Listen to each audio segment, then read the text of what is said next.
नमस्कार, city post live देख रहे हैं। मैं हूं आपके साथ उत्तम झा। देखिए, हमारे साथ आदित्य राज सिंह जी हैं। आपने इनको सोशल मीडिया पर जरूर देखा होगा। इनके जो क्लिप्स है काफ़ी ज़्यादा जो है वायरल होते रहते हैं। अभी हम बिलोटी गांव में हैं, भरत भूषण तिवारी जी के आवास पे हैं। आज 13वीं का जो कार्यक्रम है वो है, आप यहाँ पहुँचे हैं। ये जो घटना हुई है इसको किस तरीके से देखते हैं? अब इसको जातीय रूप देने की कोशिश की जा रही है कि वो ब्राह्मण था इसीलिए लोग उसका समर्थन कर रहे हैं। अगर वो यादव होता, पासवान होता, कुशवाहा होता तो इसकी चर्चा भी नहीं होती।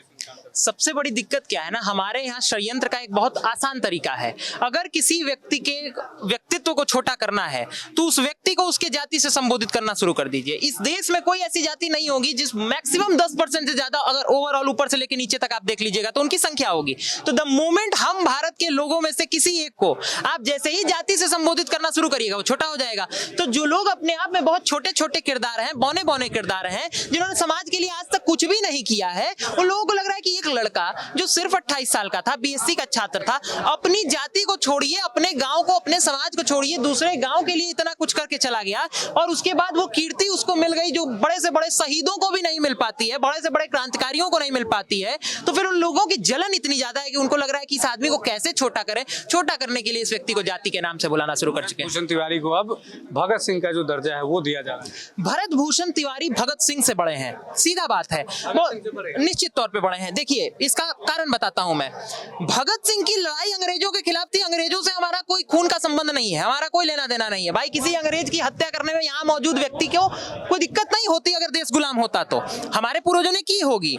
लेकिन जिस व्यक्ति की हत्या कर दी गई अपने ही लोगों के खिलाफ आवाज उठाने के लिए, समझिए कितना बड़ा पीड़ा का विषय है कि इस व्यक्ति को लड़ाई किससे लड़ना पड़ा। कोई बाहर के लोगों से नहीं लड़ना पड़ा, बॉर्डर पे जाके नहीं लड़ना पड़ा, अपने भाइयों के खिलाफ लड़ना पड़ा। बेचारे को लिखना पड़ा फेसबुक पे आकर के कि मैं बलिदान देने जा रहा हूं, क्रांति की शुरुआत तभी होगी और मैं किसी व्यक्ति के ऊपर गोली नहीं चलाऊंगा क्योंकि सब तो मेरे भारत माँ के बेटे हैं और भारत माँ के बेटे को मारूंगा मतलब अपने भाई को मारूंगा, ये मैं नहीं कर सकता। मैं खुद की शहादत देके चला जाऊंगा। ये मेरे बयान नहीं है, ये इनके शब्द हैं, भरत तिवारी जी के शब्द हैं। आप सोचिए कि वो व्यक्ति का सोच कितना बड़ा था कि भगत सिंह ने तो इस देश के लिए लड़ते हुए विदेशी ताकतों से लड़ाई लड़ते हुए शहादत दी थी। इस आदमी ने तो अपने देश में अपना संविधान जो शुरू ही हम भारत के लोगों से होता हुआ है, उसके होते हुए 75 साल पूरे होने के बाद भी ये आदमी शहीद होकर चला गया। तो फिर तो ये बहुत बड़ी शहादत है जो भगत सिंह से भी बड़ी है। ऐसे लोगों को मुख्यमंत्री के द्वारा जो है मानसिक विक्षिप्त बताया जा रहा है। नहीं, मुख्यमंत्री क्या ये गैर जिम्मेदाराना रवैया हो सकता है हो, या तो हो सकता है उनके नीचे के लोगों का हो, क्योंकि मुख्यमंत्री का बयान आप देखिए, एक बात, मैं सरकारी व्यवस्था का अंग रहा हूं तो ये मुझे पता है कि प्रधानमंत्री, मुख्यमंत्री या उस लेवल के जो लोग होते हैं उनके भाषण या वो अपने भाषणों में कौन से अंश का प्रयोग करेंगे ये कोई उनका अपना वक्तव्य नहीं होता है। वहां बहुत बड़ी कमेटी बैठी होती है, टीम बैठी होती है जो उनके भाषणों के अलग अलग अंशों को लिख करके देती है। तो मुख्यमंत्री ने कोई बयान दिया होगा तो मुख्यमंत्री की कोर टीम को वो बात पता नहीं होगी, इस बात की संभावना मुझे कम लगता है। ये भी हो सकता है कि आप किसी को लकड़ी की जगह लड़की लिख के दे दें और उसको बोलते वक्त वो टंग स्लिप हो जाए और वो जो बोलना चाहता था कुछ और बोल दे। तो ये भी जांच का एक विषय है और आने वाले वक्त में इस बात की भी जांच होनी चाहिए, क्या वो मुख्यमंत्री का बयान था या मुख्यमंत्री को वो बयान उनके ही किसी पदाधिकारी द्वारा जानबूझ के षड्यंत्र के तहत दिलवा दिया गया ताकि इस व्यक्ति की हत्या करा दी जाए। आप एक बात समझिएगा, मुख्यमंत्री संलिप्त हो सकते हैं, ये तो एक सवाल है, लेकिन प्रशासन और अफसरशाही इसमें संलिप्त है, ये सभी जान रहे हैं। एसडीएम के ऊपर आरोप है, अगर एसडीएम बीएस यानी बिहार प्रशासनिक सेवा या आईएएस होंगे तो इनका संबंध तो सीधे उन लोगों के साथ होगा जो ऊपर बैठते हैं। एसडीएम पे सवाल उठ रहे हैं, एसपी पे सवाल उठ रहे हैं, आप किसको इसका नहीं, एसडीएम तो सवालों के घेरे में है, पूरी तरीके से सवालों के घेरे में। आप बताइए ना, इन्होंने तो बोला था ना कि मेरा मोबाइल फोन कहीं नहीं जाना चाहिए। एसडीएम के खिलाफ और एसडीएम के करतूतों का पूरा सबूत उसके अंदर है। कहाँ है मोबाइल फोन, क्यों घूम रहे हैं खुले में एसडीएम साहब, समझने वाला विषय है। एसडीएम साहब को क्यों नहीं अब तक उनके ऊपर एफआईआर किया गया है।